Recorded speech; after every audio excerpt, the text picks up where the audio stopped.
एक जवान का इंतकाल हुआ, अल्लाह के रसूल उसकी कब्र पर गए। कब्र पर गए तो जो साथ में सहाबी मौजूद थे, हुजूर ने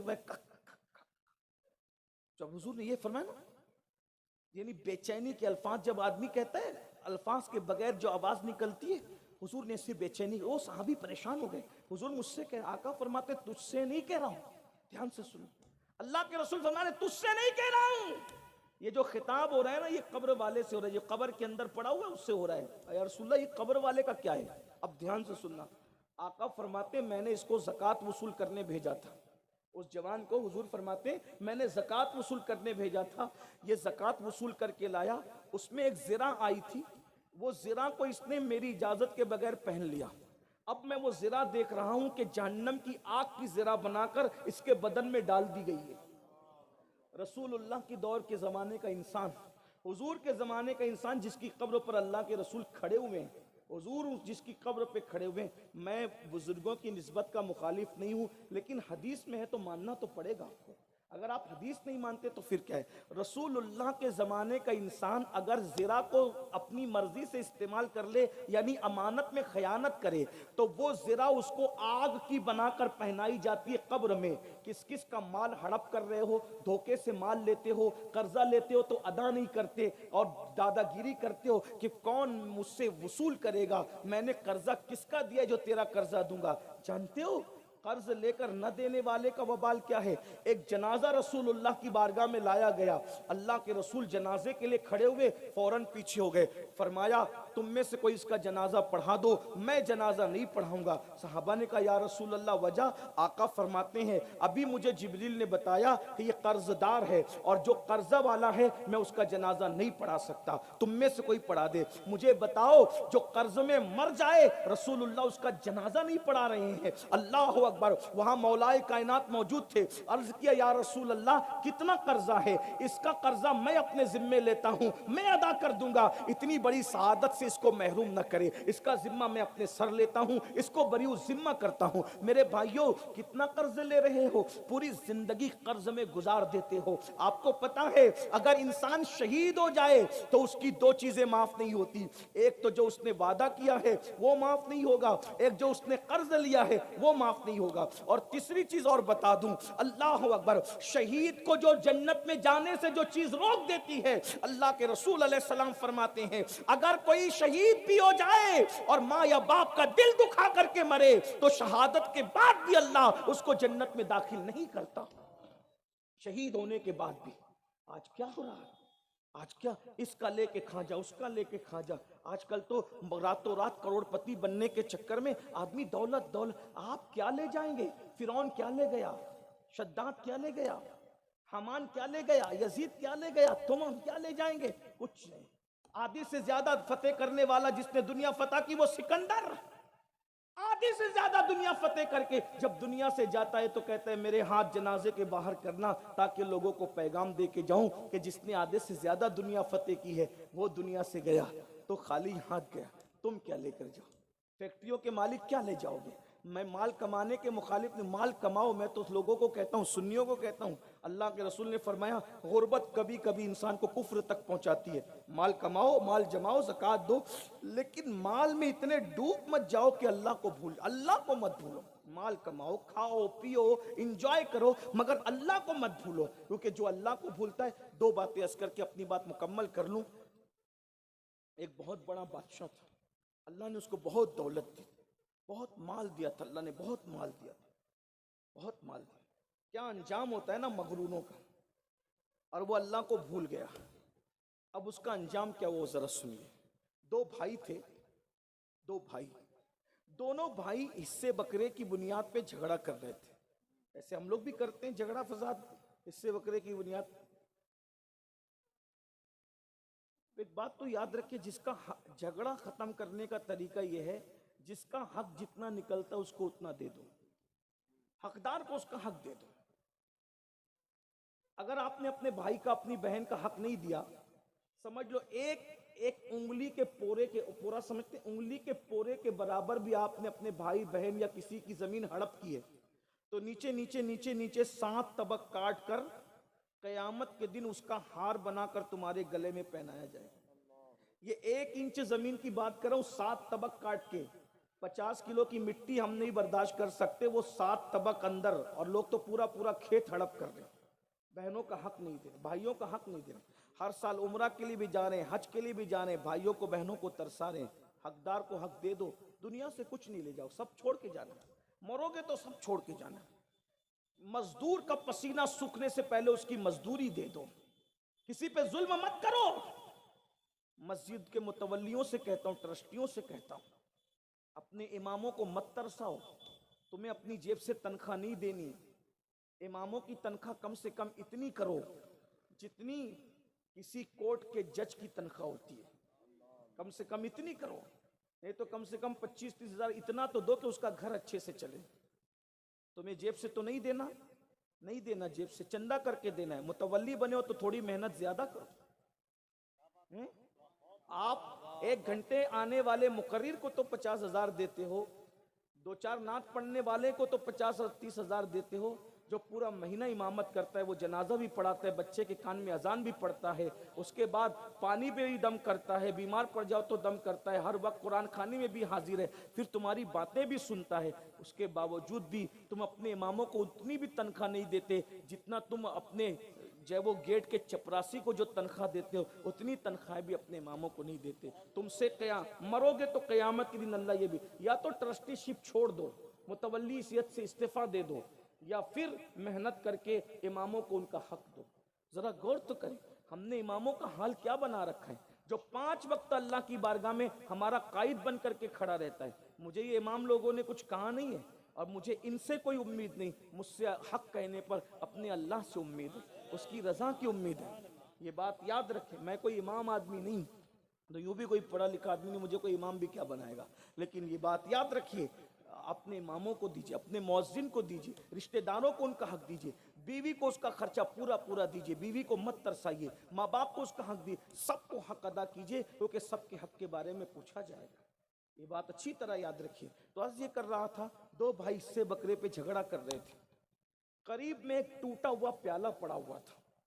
उस टूटे हुए प्याले से आवाज आई, ए जमीन जायदाद के लिए झगड़ा करने वाले, जरा मेरी भी दास्तान सुनो। अब प्याले से अगर आवाज आएगी तो कितने ताज्जुब की बात होगी। हम आप होंगे तो भाग ही जाएंगे, ये तो हिम्मत का काम है। टूटे हुए प्याले से आवाज आई, दोनों भाइयों ने मुड़ के देखा, अपना झगड़ा भूल गए, और झगड़ा भूलने के बाद वो टूटे हुए प्याले की आवाज सुनने लगे। तो टूटे हुए प्याले की आवाज आई कि तुम जानते हो मैं कौन हूं। अब टूटा हुआ प्याला कह रहा है तुम जानते हो मैं कौन हूं। तो ये हैरान हो गए, टूटा हुआ प्याला कह रहा है मैं कौन हूं। तो इन्होंने कहा कौन है आप। तो उसने कहा एक बादशाह, वो फुला फुला नाम के बादशाह का नाम तुमने सुना है। कहा हाँ सुना है, वो तो बहुत बड़ा बादशाह था, बड़ा मालदार था, बहुत सतवत और बहुत दौलत और बहुत इज्जत और जान रखता था। तो कहा उसी की मैं मिट्टी हूं। ध्यान से सुनना, उसी की मैं मिट्टी हूं। वो टूटे हुए प्याले से आवाज आई, उसी की मैं मिट्टी हूं। कब मेरी दास्तान सुनोगे। मैं नहीं कोई फायदा उठा सका दुनिया में आके, तो तुम्हें नसीहत कर रहा हूं कि तुम फायदा उठा लो, और उसकी नसीहत मैं आप तक पहुंचा रहा हूं, क्योंकि वो किताबों में बंद है। अल्लाह करे तुम तक पहुंच जाए। बहुत घमंड है ना खूबसूरती पे, बहुत नाज है ना दौलत पे। वो बादशाह खूबसूरत भी था, दौलतमंद भी था। जब उसने कहा मैं बादशाह था, मैं उसी की मिट्टी हूं, तो कहा क्या हुआ आपके साथ, आपकी ये कैफियत क्या हुई, इस नतीजे पे आप कैसे पहुंचे। उसने कहा अल्लाह ने मुझे दौलत दी, इज्जत दी, शोहरत दी, माल दिया, बहुत नेमत दी मेरे अल्लाह ने, मगर मैं सारी नेमतें पाके अल्लाह को भूल गया। जैसे हम भूल गए अल्लाह को, वो भी भूल गया। वो घमंडी हो गया, तकब्बुर करने लगा, घमंड करने लगा, तकब्बुर करने लगा। मेरी कैफियत ये हो गई। फिर उसके बाद उसी गफलत में मैं मर गया। लोग क्या समझते हैं, एक्सीडेंट की मौत बुरी मौत है। लोग क्या दुआ करते हैं, अल्लाह में बुरी मौत से बचा। तो बुरी मौत क्या समझे, बोले जो एक्सीडेंट में ट्रक के नीचे दब के मर गया वो बुरी मौत है, फिर उसकी रूह भटकती रहती है। ये तो सारे तोहमात परस्ती में मुब्तला हूं। दीन सीखा ही कहां। एक्सीडेंट में मर जाना मुसलमान की बुरी मौत नहीं है। जो एक्सीडेंट सफर में मर जाए उसे शहादत का मर्तबा मिलता है। जो हादसे में मर जाए उसे शहादत का मर्तबा मिलता है। औरतें समझती है कि अगर बच्चे की पैदाइश के वक्त तो कोई औरत मर जाए, नापाकी में मरे, तो बुरी मौत है, औरतें उससे डरती है, ये बुरी मौत में मरी। वो बुरी मौत नहीं, अल्लाह के रसूल ने फरमाया जो औरत बच्चे को जन्म देते हुए मरती है, अल्लाह उसको भी शहादत का मर्तबा अता फरमाता है। जो दीवार के नीचे दब के मरता उसको भी शहादत का मर्तबा, जो पानी में डूब गया उसको भी शहादत का मर्तबा, जो आग में जला दिया गया उसको भी शहादत का मर्तबा। ये बुरी मौत नहीं है। फिर बुरी मौत कौन सी है? गफलत की मौत बुरी मौत है। जिस गफलत में हम आप है ना नमाजी है, ना रोजेदार है, ना अल्लाह का जिक्र करते हैं, ना हुजूर पे दुरूद पढ़ते हैं, ना नमाज पढ़ते हैं, ना रमजान शरीफ का रोजा रखते हैं, इस हालत में मौत आई तो ये बुरी मौत है, इससे बुरी कोई मौत नहीं है। ऐसी मौत के बाद अगर ताजमहल में भी दफन हो जाओगे तो भी सुकून से नहीं रहोगे। और अगर अच्छी मौत यानी अल्लाह को राजी करने वाली जो मौत है, खुदा की रजा पर जिसकी मौत है, अल्लाह रसूल जिससे राजी है, ऐसी हालत में मौत आई और लोगों ने तुम्हें कचरे की कुंडी के पास भी दफन किया, तो भी अल्लाह तुम्हारी कब्र को जन्नत के बागों में से बाग बना देगा। इमारत का एतबार नहीं है, इसलिए गुंबदों की फिक्र मत करो, खुदा की रजा की फिक्र करो। हमारे असलाफ ने ऊंचे गुंबदों की फिक्र नहीं की, खुदा की रजा की फिक्र की है। आज हम खुदा की रजा की बजाय गुंबदों की फिक्र करते हैं। अरे गुंबदों में दफन होना कोई शान की बात नहीं है, गुंबदों में तो जालिमों को भी दफन किया गया। कितने नाम पढ़ो हिंदुस्तान के, कितने नाम पढ़ो बगदाद के, कितने नाम पढ़ो ईरान के, याद रखना गुंबदों में दफन होना कोई फजीलत नहीं है। कौन सोच सकता था जिसका जनाजा पढ़ने वाला कोई नहीं था, उस हुसैन इब्ने अली का भी गुंबद जगमगाएगा, लेकिन दुनिया को बता दिया गया जिसने खुदा के लिए सब लुटा दिया। 3 दिन हुसैन बेघर थे, आज मेरा मौला हुसैन घर घर नजर आ रहे हैं। सुभान अल्लाह, महफिल महफिल नजर आ रहे हैं। इसलिए अल्लाह की रजा वाली मौत की तमन्ना करो।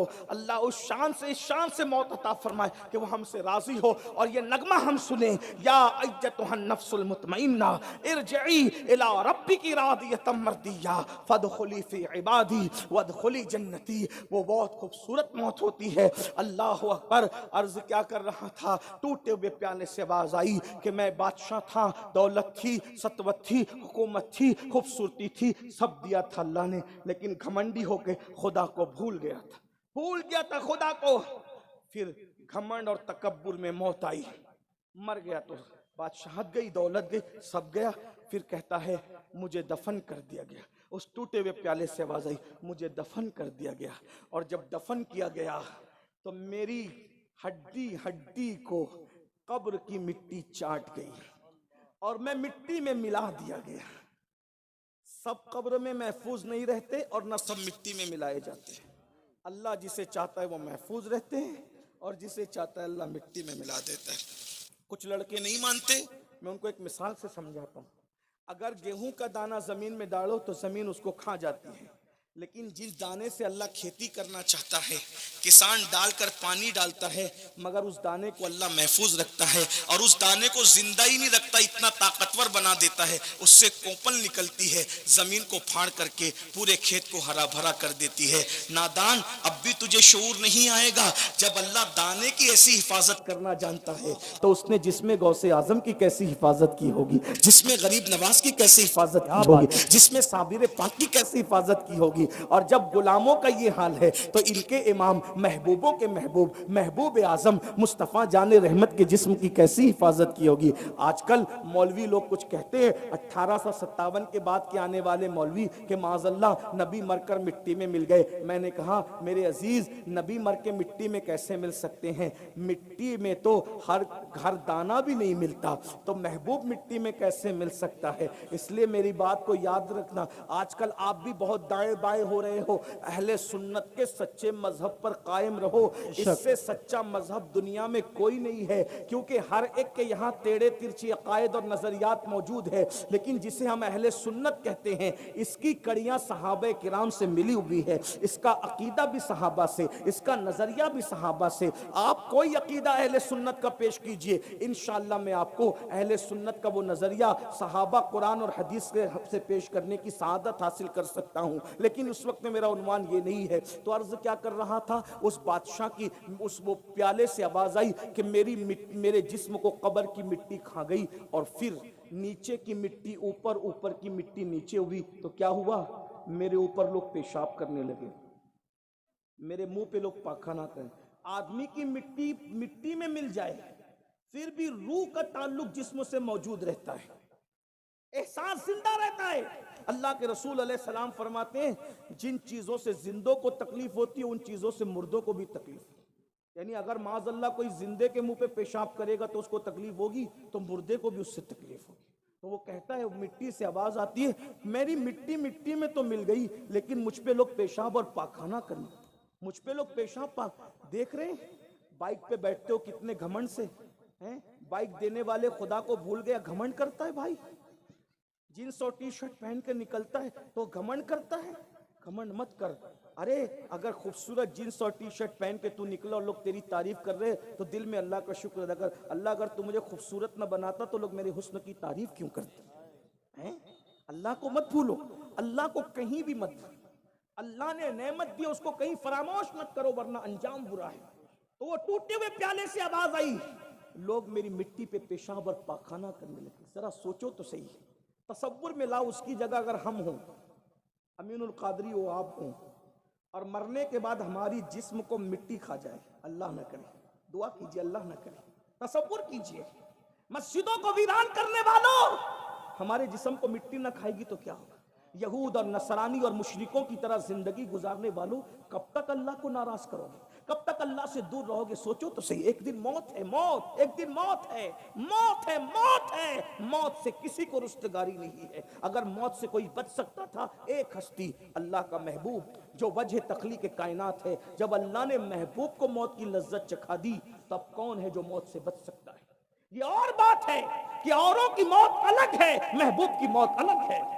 अंबिया को भी अजल आनी है मगर ऐसी के फकत आनी है, फिर वही मौत के बाद उनकी हयात मिस्ल साबिक वही जिस्मानी है। उसकी अजवाज को जायज निकाह, उसकी अजवाज को जायज निकाह, उसका तरका बटे जो फानी है। तू जिंदा है वल्लाह, तू जिंदा है वल्लाह, मेरे चश्मे आलम से छुप जाने वाले मेरे अजीज, अल्लाह अकबर। मगर सोचो तो सही, जब हबीब खुदा दुनिया से जाहिरी तौर पे तशरीफ ले गए, हमें भी जाना है, दुनिया छोड़ना है, अपने मकान से दिल लगाने वालों, नरम नरम गद्दों पे लेट करके गंदगी और गंदी फिल्में देखने वालों, गंदे गाने सुनने वालों, अल्लाह को भूलने वालों, नरम नरम गद्दों पे फजर की नमाजें छोड़ने वालों, तसव्वुर करो वो बादशाह की मिली हुई मिट्टी कह रही है, लोग मेरे मुंह पर पेशाब और पाखाना करते रहे। हाय हाय, इस मकाम पर मैं पहली मर्तबा पहुंचा तो मुझे एहसास हुआ कहीं ऐसा तो नहीं कि हम भी इबरत बन जाएंगे, जो दूसरों से इबरत हासिल नहीं करते वो इबरत बना दिए जाते हैं। है ना कब्रिस्तान में कितने लोगों की मिट्टियां जो नीचे से ऊपर आई और उस पर कुत्ते पेशाब करते हैं, उस पे बकरियां पाखाना करती है। मेरे भाई अपने हाथ पे रहम कर लो, अल्लाह पाक ने हमें गुनाह के लिए पैदा नहीं किया। कुरान कहता है अल्लज़ी खलकल मौत वल हयात लियब्लुवकुम अय्युकुम अहसनु अमला, हमने जिंदगी और मौत को इसलिए पैदा किया ताकि तुम अच्छे अमल करो। अल्लाह अकबर। तो वो कहता है कि आवाज आती है तो फिर नीचे की मिट्टी ऊपर, ऊपर की मिट्टी नीचे, लोगों ने पाखाना पेशाब किया। फिर क्या हुआ, कोई कुमार आया और मट्टी उठा के ले गया कटोरे बनाने के लिए, बर्तन बनाने के लिए। इत्तेफाक से वो मेरी मट्टी उठा के ले गया, उसको सड़ाया, सड़ाने के बाद कटोरा बनाया, कटोरा बनाकर उसको उसने आग में तपाया, मैं आग में जलता भी रहा, कुमार के चक्के पे फिरता रहा, आग में जलता रहा। देखो बादशाह का अल्लाह ने क्या अंजाम किया। यही बनोगे, ऐसे ही घमंडी करोगे। अल्लाह अल्लाह है, खुद कहता है इन्ना बत्श रब्बिका लशदीद, तेरे रब की पकड़ बड़ी सख्त है। गीबतें करने वालों, चुगलियां करने वालों, एक दूसरे को लड़ाई लगाने वालों, दोस्तों में नफरतें पैदा करने वालों, फूट डालने वालों, कहां रहोगे, अंजाम को पहुंचोगे। बतौर बद्दुआ नहीं कह रहा, होशियार हो जाओ, अल्लाह की खुफिया तदबीर से अल्लाह की पनाह तलब करो, खुदा की पनाह मांगो। हम लोगों के दरमियान बैठते हैं तो वलियों की तरह का बातें करते हैं और तन्हाइयों में होते हैं तो शैतान का नंगा नाच बन जाते हैं।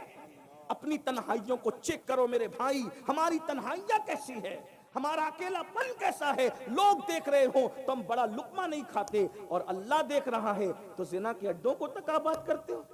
घरों में बैठकर डिजिटल जुआ तक खेलते हो। वो जुआ जिसके बारे में फरमाया कि जिसने जुआ खेला उसने सूअर के खून में अपने हाथों को रंग लिया। इमाम गजाली फरमा रहे हैं कि जुआ खेलने वाले कयामत के दिन इस हालत में उठेंगे कि उनके हाथ सूअर के खून में रंगे हुए होंगे। अल्लाह अकबर। खुदा की पनाह तलब करो। लॉटरी खेल रहे हो, 2020 पर जो है जुआ खेल रहे हो, क्रिकेट पर जुआ लगा रहे हो, और इसी तरीके से जो वो अलग अलग अंदाज से जो यूट्यूब पर इंटरनेट के जरिए से जुआ आम हो रहा है। पहले जुआ के अड्डे पे जाते थे तो पकड़ाने का खौफ था, अब घर में बैठ के जुआ खेल रहे हो, पकड़ाने का खौफ नहीं। अरे इंसान नहीं पकड़ेगा तो क्या हुआ? इन्नल्लाह काना अलैकुम रकीबा, अल्लाह तुम पर कड़ी निगरानी कर रहा है। ये इंसान के पकड़े जाने का खौफ क्या है? खुदा नहीं देख रहा है? हुआ माकुम ऐनमा कुंतुम, तुम जहां कहीं हो अल्लाह तुम्हारे साथ है। उसकी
क्या होना है वो कड़ी मार है, क्या होना है और क्यों रजा कुड़ते हो हंसते उठो, जब वो गफ्फार है क्या होना है। क्या होना है।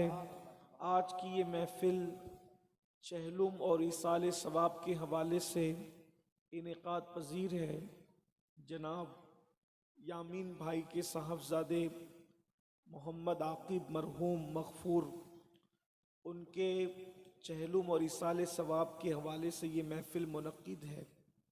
हमारे बिरादर मुकर्रम पीर तरीक़त सैयद सलीम मियाँ साहब और दीगर सादात किराम और उलमाए किराम यहाँ मौजूद हैं।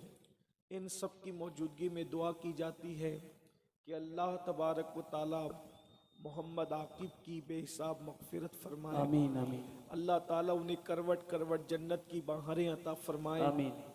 और नौजवान घर से गया तो माँ बाप के दिल पर यकीनन बड़ा बोझ होगा। मैदान करबला में इमाम हुसैन को कोई जनाजा उठाते हुए उतनी तकलीफ नहीं हुई जितना शहजादा अली अकबर का लाशा उठाने में तकलीफ हुई। जवान बेटे का लाशा उठाना किसी बाप से पूछो। अल्लाह से दुआ की जाती है कि अल्लाह यामीन भाई और उनके सब घर वालों को सब्र जमील अता करे, उनकी अहलिया को सब्र जमील अता करे, और अल्लाह किसी बाप को वो दिन ना दिखाए कि वो नौजवान बेटे का जनाजा उठाए। अल्लाह पाक हम सबको अपने बेटों के कंधों पर ले जाए और अल्लाह हमारी औलाद का गम हमें कभी ना दिखाए। ये महफिल असर तक चलनी है और सलातुस्सलाम और दुआ के साथ ये असर से पहले, अजान असर से पहले ख़त्म हो जानी चाहिए। इसलिए बहुत जल्दी से और बग़ैर किसी तमहीद के कुछ गुफ्तगू मारूज़ात आपकी खिदमत में पेश करना है। उस मुनासिबत से मैंने कुरान मुक़द्दस की आया करीमा तिलावत की है जिसमें अल्लाह तबारक व तआला ने मौत का जिक्र किया है। मौत को लोग बुरा समझते हैं लेकिन मौत बुरी नहीं है। मौत मोमिन के लिए तोहफा है। अल्लाह के रसूल सल्लल्लाहु अलैहि वसल्लम फरमाते हैं मौत मुहिब को उसके महबूब से मिला देती है। मौत अगर न होती तो दुनिया में मोहब्बत न होती। मौत की वजह से दुनिया में मोहब्बत जिंदा है। ज़रा तसव्वुर कीजिए, अगर परदादा भी मौजूद होते, लकड़दादा भी मौजूद होते, पकड़दादा भी मौजूद होते और एक इस घर में सबको रहना होता, तो क्या ये घर और मकान हमारे लिए काफ़ी होता? आमदनी काफ़ी होती? तो मौत की वजह से अल्लाह ने दिलों के अंदर मोहब्बत पैदा किया है। एक बूढ़े बाप से बंदा इसलिए मोहब्बत करता है, चलो यार खिदमत कर लो, कितने दिन तक रहेंगे, अभी दुनिया से चले जाएंगे। तो जैसे जैसे दुनिया से जाने का तसव्वुर दिल के अंदर बढ़ता चला जाता है, माँ बाप की मोहब्बत इंसान के दिल के अंदर ज़्यादा होती चली जाती है।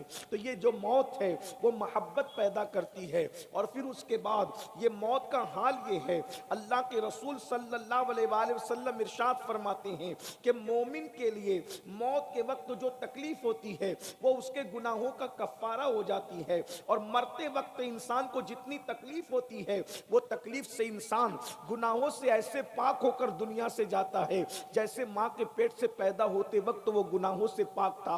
इसलिए मौत बड़ी खूबसूरत चीज़ है, मगर याद रखना मौत खूबसूरत तो है मगर हर खूबसूरत के साथ साथ कोई ना कोई मुसीबत ज़रूर है। मिसाल के तौर पर गुलाब का फूल खूबसूरत है तो उसकी डंठल के अंदर कांटे मौजूद है, शमा खूबसूरत है तो उसके साथ धुआं मौजूद है। इसी तरीके से आप देखते चले जाएं, दौलत जहां है उसके साथ तकब्बुर की नहूसत मौजूद है। इसी तरीके से खूबसूरती जहां है उसके साथ गुरूर की नहूसत मौजूद है। तो हर खूबसूरती के साथ कोई ना कोई तकलीफ उसके साथ लिपटी हुई है। अल्लाह अकबर। जो लोग मर गए यानी जो ईमान पर दुनिया से चले गए वो कामयाब हो गए। अब हमें उस घाटी को तय करना है। लोग समझते क्या है मौत को? आइए मैं अहदीस की रोशनी में मौत का जिक्र करूं। सबसे पहले मैं अपने जवानों की तवज्जो चाहता हूं और आप सबकी तवज्जो चाहता हूं। ये जो तसव्वुर करके इंसान बैठा है कि बुढ़ापे ही में मौत आएगी, याद रखना आकिब की मौत ने क्या हमें दर्श नहीं दिया कि जवानी में भी मौत आ सकती है। अल्लाह अकबर। आने में तरतीब है, जाने में तरतीब नहीं है। आने में पहले दादा आते हैं, फिर जो है वो अब्बा आते हैं, फिर उसके बाद पोता आता है, उसके बाद पर पोता आता है। आने में हमेशा तरतीब है। दादा से पहले अब्बा कभी नहीं आ सकते, अब्बा से पहले कभी बेटा नहीं आ सकता। लेकिन आने में तो कुदरत के यहाँ तरतीब है मगर जाने में तरतीब नहीं है। दादा से पहले पोता भी जा सकता है, बाप से पहले बेटा भी जा सकता है। जवानी के नशे में अय्याशियों के अड्डों को आबाद करने वालों, याद रखो हर वक्त मौत की तैयारी करते रहो। मौत कभी भी आ सकती है, मौत जवानी में भी आ सकती है। बुढ़ापे के धोखे में कभी गानों की दहलीज पर ईमान का सौदा मत करना, कभी गुनाहों की दहलीज पर अकीदे का सौदा मत करना। अल्लाह अकबर। ये मौत क्या है, किस घाटी से हमें गुजरना है? लोग कहे लगा रहे हैं, लोग हंस रहे हैं, लोग हंसी मजाक में मुब्तला हैं, लोग फिल्में देख रहे हैं, लोग पिक्चर देख रहे हैं, लोग गेम खेल रहे हैं, लोग नशे के अंदर डूबे हुए हैं। नमाज पढ़ने का वक्त नहीं है, इबादत का वक्त नहीं है। सुन लो, मौत से कोई नहीं बच सकता। अल्लाह कुरान में इरशाद फरमाता है, ऐनमा तकूनु युद्रिकुमुल मौत वलौ कुंतुम फी बुरूजिन मुशय्यदा। अगर तुम मजबूत किलों में जाकर के छुप जाओगे तो भी तुम्हें वहां मौत आकर के रहेगी। मौत का वक्त आ जाता है, उसके बाद कोई तदबीर काम नहीं आती। बड़े से बड़ा हॉस्पिटल नहीं बचा सकता, डॉक्टरों की टीम नहीं बचा सकती। अल्लाह अकबर। मगर मेरे भाइयों, हम सबको उस घाटी से गुजरना है। मौत किसे कहते हैं, मौत कैसे आती है, अब उसका थोड़ा सा जिक्र सुन लीजिए। अल्लाह अकबर। किस तरह से मौत आती है? मरने वाला सुकून से बिस्तर पे पड़ा रहता है, धोखा मत खाना। ये मरने वाला बिस्तर पे जो पड़ा रहता है तकलीफ के बावजूद, एक इंसान को चूंटी काटती है तो वो बेचैन हो जाता है, मच्छर काटता है तो बेचैन हो जाता है। मौत के वक्त कितनी तकलीफ होती है मगर इंसान सुकून से क्यों पड़ा रहता है? तो अल्लाह के रसूल फरमाते हैं सुकून से इसलिए पड़ा रहता है कि फरिश्ते मौत से पहले उसके हाथ पैर को कुदरत की रस्सी से बांध देते हैं। अगर फरिश्ते उसको न बांधे, वो रस्सी हमें नजर नहीं आती। हम गैब पर ईमान लाने वाले लोग हैं, योमिनून बिल गैब। रसूलुल्लाह ने जो फरमाया हमारा ईमान है। आका अलैहिस्सलाम फरमाते हैं अगर मरते वक्त उसके हाथ पैर को बांधा न जाए, उसके हाथ पैर को फरिश्ते जकड़ न दे, पकड़ न ले, तो इंसान सहराओं के अंदर, जंगलों के अंदर पागलों की तरह भागते फिरे। कैफियत ये हो। अब जरा ध्यान से सुनना, मौत कैसे आती है, जिस घाटी से हमें गुजरना है। मैं किसी मौलवी साहब का कौल इस वक्त पेश नहीं करूंगा, ना नाजिम साहब का कौल, ना मेरा कौल। हमारी औकात क्या कि हम अपनी बातें करें। बात उसकी कर रहा हूं जिसने अपनी जबान से वही इलाही के सिवा कभी बोला ही नहीं। जबान उनकी है, बात अल्लाह अकबर रब ताला की है। वमा यंतिकु अनिल हवा इन हुआ इल्ला वह्युन यूहा। ये वही कहते हैं जो उन पर वही की जाती है। ज़बान उनकी होती है, कलाम खुदाबंद कुद्दूस का होता है। अगर अच्छी मौत मरना चाहते हो तो बहुत तवज्जो के साथ मुख्तसर से गुफ्तगू सुन लीजिए और अल्लाह करे किसी के दिल में बात उतर जाए।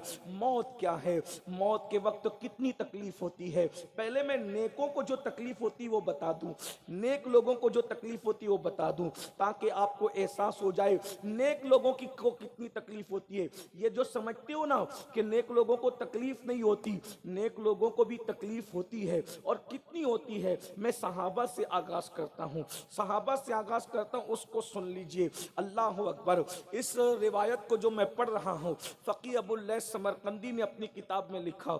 दूसरे नंबर पर अल्लामा इमाम जलालुद्दीन सुयूती ने लिखा, इब्न अबी दुनिया ने लिखा, और भी बुजुर्गों ने। मैं समझता हूँ ये 3 हवाले काफ़ी है। हजरत अम्र इब्न आस सहाबी रसूल दुनिया से तशरीफ ले जाने। ये अम्र इब्न आस कौन है? ये वो सहाबी है जिनके बारे में कहा गया कि सहाबा में अल्लाह ने जिन सहाबा को सियासी शऊर बहुत बड़े पैमाने पर अता किया था, उनमें एक हस्ती सैयदुना अम्र इब्न आस रदी अल्लाह ताला की है। ये अम्र इब्न आस है, इनके बेटे अब्दुल्ला इब्न अम्र इब्न आस सहाबी हैं। और ये कहते हैं, अब्दुल्ला इब्न अम्र इब्न आस कहते हैं कि मेरे अब्बा जब दुनिया से जा रहे थे, जो जानते हैं वो जान ले, जो नहीं जानते उनको भी पता होना चाहिए कि सहाबी किसे कहते हैं। हमारे अकीदे में जैसे जन्नत का होना यकीनी है, वैसे हर सहाबी का जन्नती होना यकीनी है। उसकी वजह यह है कि जिस जबान ने जन्नत का पता बताया, उसी जबान ने सहाबा के जन्नती होने का पता बताया। मेरे आका फरमाते हैं, अल्लाह के रसूल की हदीस सुन लो। आका इरशाद फरमाते हैं कि जिसने मुझे ईमान की हालत में देखा और ईमान ही पर दुनिया से चला गया, यानी सहाबी, अल्लाह ने उस पर जहन्नम की आग को हराम फरमा दिया है। और उस पर जहन्नम ऐसे हराम किया कि जो उसको भी ईमान की हालत में देख ले, अल्लाह उस पर भी जहन्नम की आग को हराम फरमा दिया। सहाबी को देखना भी इंसान पर जहन्नम की आग के हराम होने का सबब बन जाता है। अल्लाह अकबर। ये सहाबा का मर्तबा है। मेरा उन्वान इस वक्त वो नहीं, लेकिन चूंकि मैं वाज़े कर दूं पहले कि इससे बड़ा जुमला मेरे नजदीक सहाबा की मनकबत में नहीं है कि जैसे जन्नत का होना यकीनी है, वैसे सहाबा का जन्नती होना यकीनी है। हमारे नजदीक सहाबी वही लोग हैं, हमारे यहाँ सहाबी की तारीफ यही है कि जो ईमान की हालत में हुजूर को देखे और ईमान ही की हालत में दुनिया से चला जाए, वो सहाबी है। अगर सहाबी जन्नत में नहीं जाएगा तो कौन जन्नत में जाएगा? मेरे आका फरमाते हैं, जिसके दिल में राई के दाने के बराबर भी ईमान होगा, वो मुसलमान भी जन्नत में जाएगा। तो जब राई के दाने के बराबर ईमान वाला जन्नत में जाएगा, तो जिसने रसूलुल्लाह को ईमान की हालत में देखा है और ईमान ही पर दुनिया से गया है, वो जन्नत में न जाएगा तो कौन जाएगा? लेकिन सुनो, अब गौर से सुनो और ध्यान से सुनो। बच्चों से गुजारिश है कि बात न करें, बहुत संजीदा सा उन्वान है, इसलिए ये महफिलें जो है वो मदारियों की महफिल की तरह भीड़ जमा करने के लिए नहीं होती। इस महफिल में जो सुन करके बदल जाए, एक बंदा भी बदल जाए, तो हमारे लिए निजात का सबब हो सकता है, आकिब मरहूम के लिए निजात का सबब हो सकता है। ध्यान से थोड़ी देर सुन लो। बार बार मैं कहूंगा कि गौर से सुनो, गौर से सुनो, बातें ना करो, इसमें वक्त जाएगा। इसलिए मैं आप ये चाहता हूं कि संजीदगी इख्तियार करें। जो बच्चे भाग दौड़ कर रहे हैं उनको प्यार से बिठा दे, डांटे नहीं, जोर न दे, उनको प्यार से बोल दे कि के बच्चे बैठ जाएं, एक बार सब दुरूद शरीफ पढ़े, बात आगे बढ़ाता हूँ। अल्लाहुम्मा सल्ली अला सय्यिदिना मौलाना दाइमन मुहम्मद अबदा अला हबीबिका खैरिल खल्क़ि कुल्लिहिम, अल्लाहुम्मा सल्ली अला सय्यिदिना व मौलाना मुहम्मदिन मादनिल जूद वल करम।